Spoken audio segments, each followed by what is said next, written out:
Hey guys, welcome back to R&D Garage. I want to extend a warm welcome to all my new subscribers. Thank you so much for subscribing to my channel and liking my videos. Today we're working on my 2019 Subaru WRX STi. It's going back to the dealership for a little bit of maintenance, so we have to take out some aftermarket parts. Right now it has the Cobb Airbox and access port, so those need to come out. Stay tuned. So here is the list of tools we'll be using today. We've got a 1/4-inch ratchet. We've got a 10mm socket. We have a short extension, a medium extension, a long extension. We've got a 10mm wrench. We've got a 5/16 nut driver. We have a flat-bladed screwdriver. We have a Phillips screwdriver. We also have a 4mm Allen wrench and a 3mm Allen wrench. We're ready to go. So the first step is to take off the snorkel, which is this guy right here. There are 2 screw clips that we have to take off, so we'll need a flat blade screwdriver. Go ahead, insert the flat blade screwdriver and turn counterclockwise about 1/4. After that, the screw head should pop up and then you can gently wrestle them off.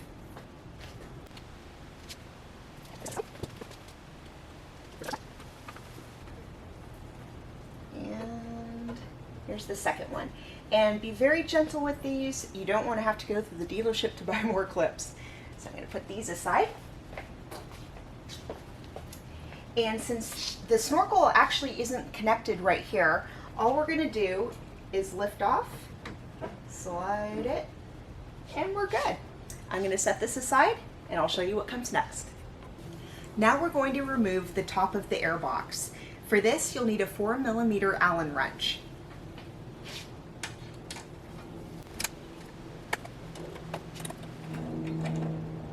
And these also have a little rubber washer underneath, so be sure to take off both.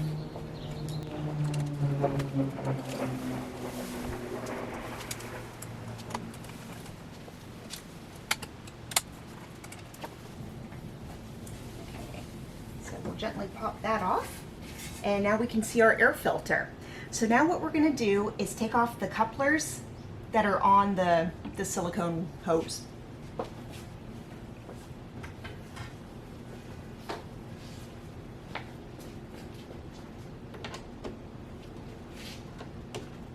And that's just basically loosening here.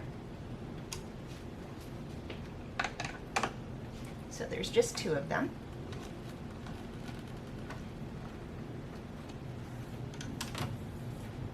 Okay, now we're ready to move on. Now we're going to disconnect the airflow sensor first, and then we're going to disconnect the bracket for the air filter and take them all out. So let's go ahead and do the bracket first. There we go. And you can just let the bottom of that dangle beneath. And now we're going to go ahead and loosen up the bracket. This one's a little annoying. There's not a whole lot of space down there, so this is probably going to be sped up in post.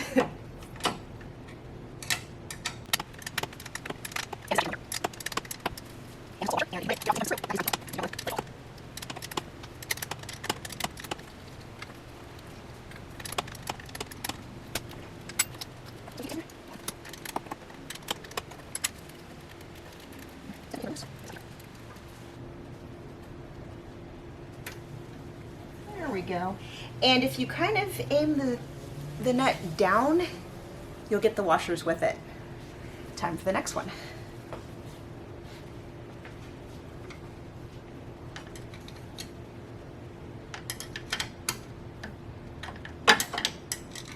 And this one has even less room. FYI.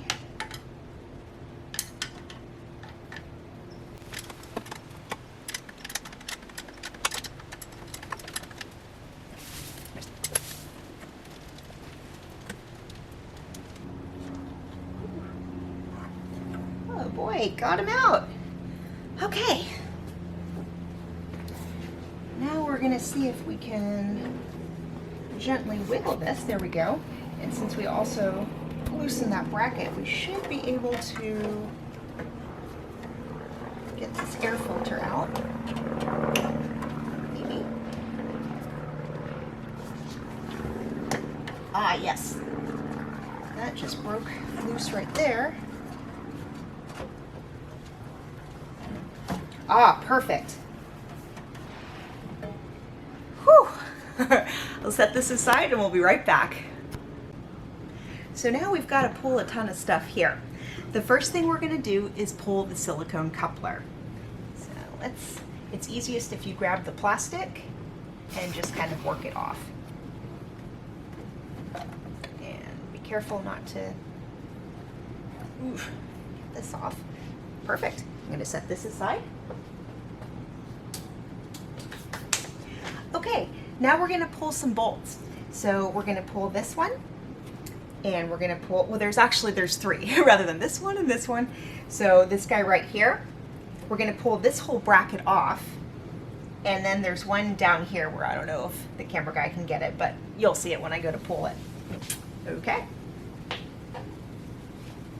And these are also 10 millimeter.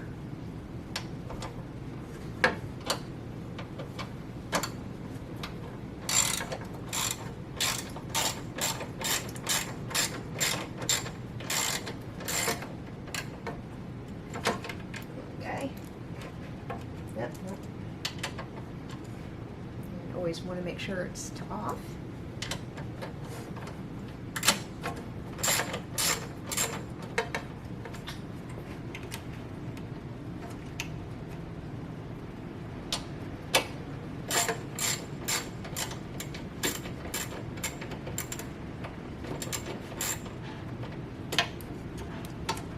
There we go. And these also have washers in back of them, so you don't want to lose those. Perfect. Here's the first one. You can see it has two washers. There. And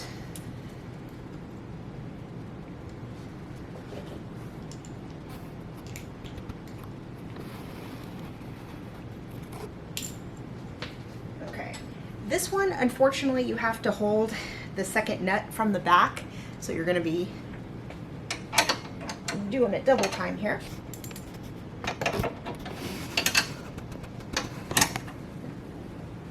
There we go. Oops.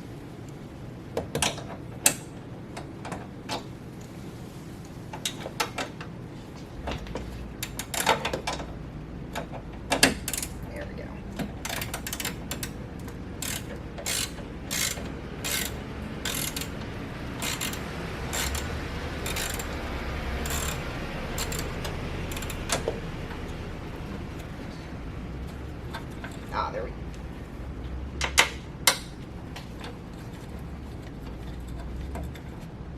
This off.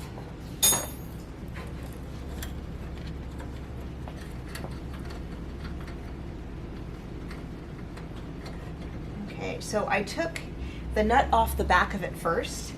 That way you can get it all out. And again, we didn't drop the washer. Woohoo! This together. And I like to kind of put it on the back so you don't lose it. Good practice. Okay, so that's loose. Now we're going to go ahead and take off these nuts. And I believe... oh.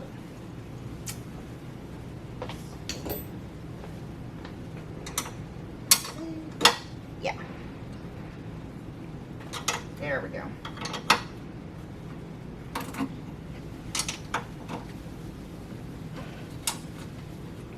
Those go finger tight pretty quick, or finger loosen.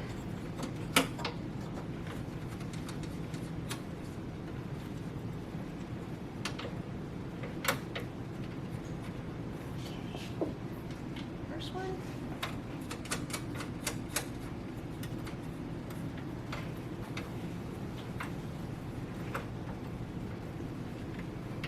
There we go. Okay, the bracket's out, and I'm going to put both of the nuts in there so we don't lose them. And now we're going to go ahead and take out that last nut, which is way down below there, and that holds the other bracket in place. And also the airbox. And this one, you're going to need a very long extension. There we go.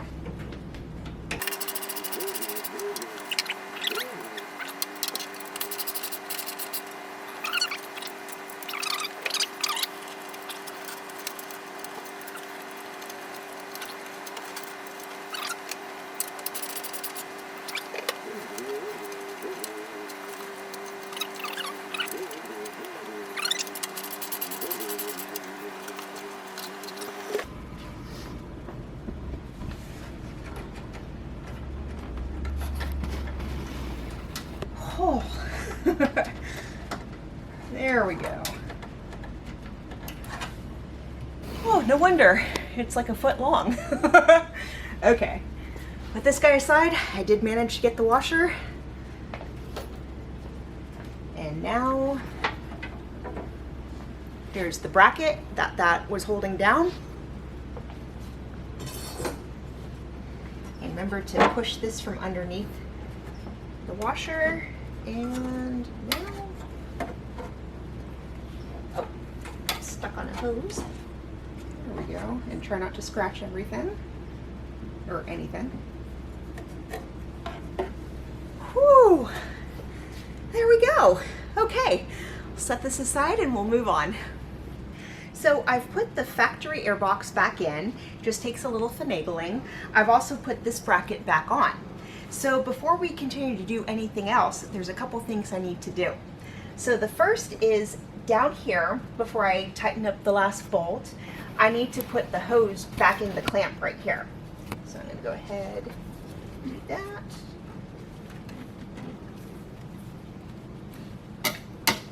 There we go. And then these two hoses as well need to go in here. So it just kind of clamps right in. Perfect. Now I'm going to hit these bolts up. Okay. I'm going to start with the real long one.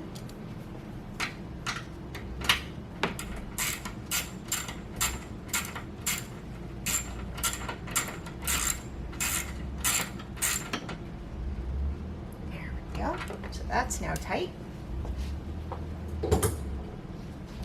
And this has to be the factory nut.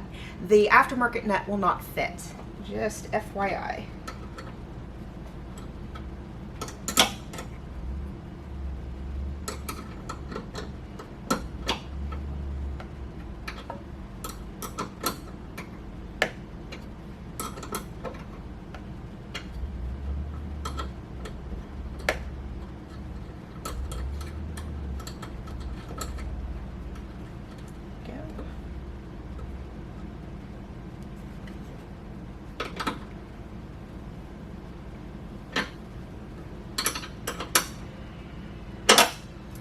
Okay, it's time to move on and I'll show you what comes next.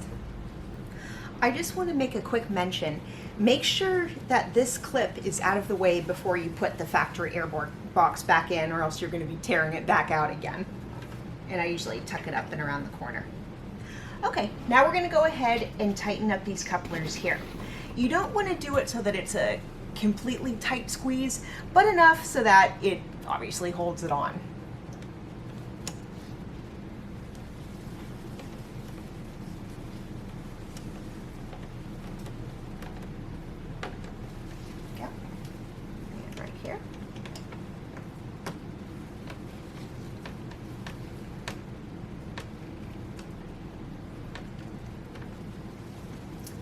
Perfect, we're ready to move on.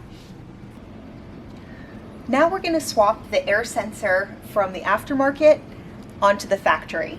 And this one, we're going to be using a 3 millimeter Allen wrench. It's a tongue twister. And you want to be very careful. You're not going to be reusing these screws. We'll be reusing the factory screws right there. And if you're putting the aftermarket parts back on, again, you don't want to lose these. There we go.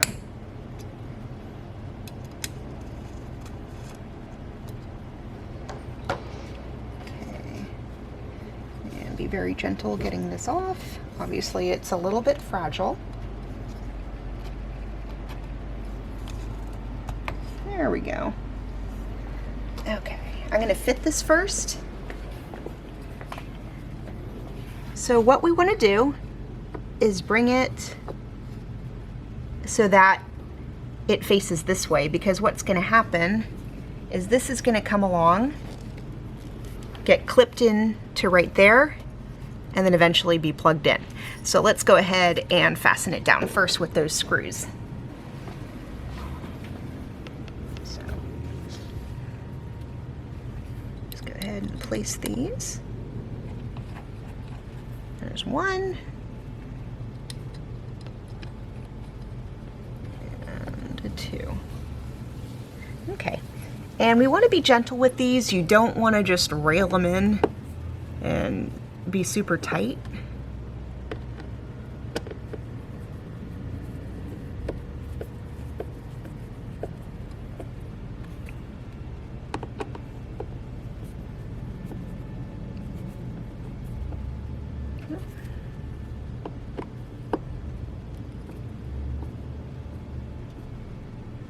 There's that. There we go. Okay, so now we're gonna take the clip and snap it into place. Perfect. And go ahead and plug it in. All right, great job. We'll be right back. So since I almost forgot that a bolt goes from the reservoir onto the car, I'm gonna remind you guys too, right here. And we are gonna go ahead and tighten it down.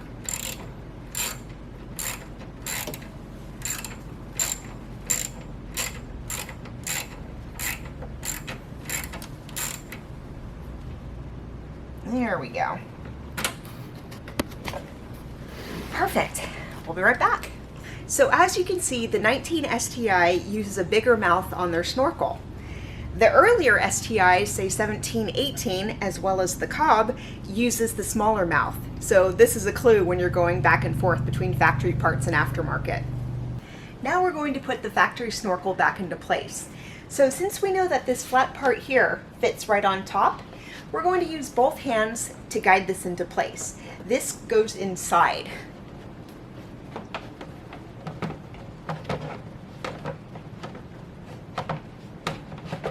There we go.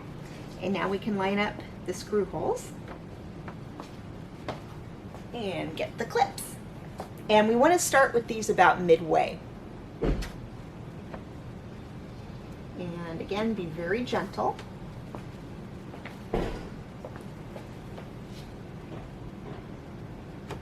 There we go.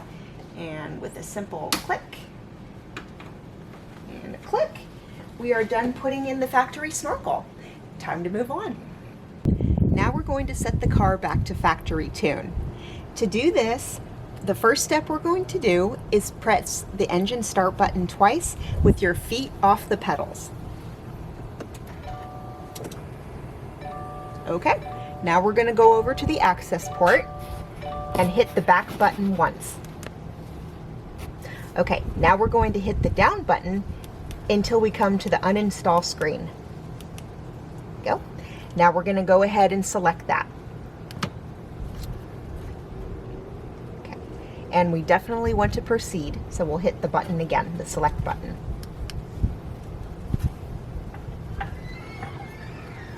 Perfect. We will continue to hit the select button.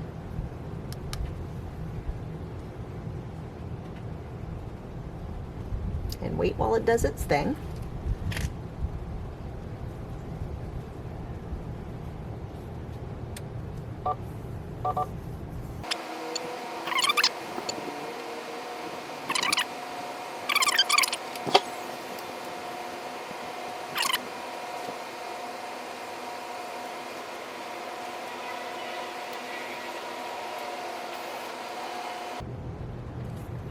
Okay, so we're going to go ahead and turn the car off and continue from there. We turn the car off, so now we'll hit the continue button.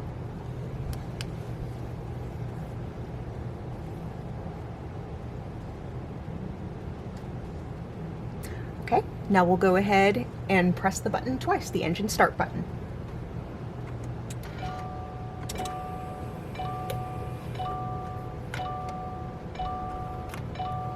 And we'll hit the select button.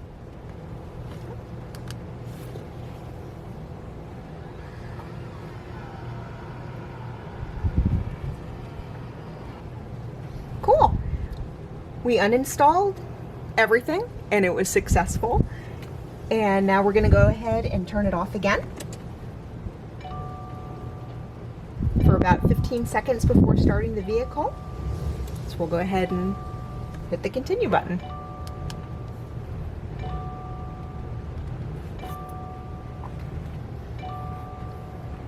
Okay, and we're done with the factory tune. So it's always a good idea, if you're taking your car back to the dealership for damage, to remove all the aftermarket parts, including stickers on the window, license plate ring. If it says Cobb, it's kind of a pretty good idea that you've modified your car. We're not taking our car back for damage. We're taking it back for little things like, you know, the radio rattling, window issue, stuff like that. But in our case, we still thought it was a great idea to take out the aftermarket parts. If you have an access port, it's a good idea to unplug the screen now that it's back to factory tune. We're going to want to take the little port off here as well. And yeah, just try to make the car look as stock as possible. You don't want the dealership on your back and possibly refusing to fix your car for you under warranty. Okay. Well, guys, this was fun. Thank you so much for subscribing to my channel, for liking the videos. R&D Garage is here for you, and we're excited to be providing you with how-to videos. Thanks again. Have a great rest of your week.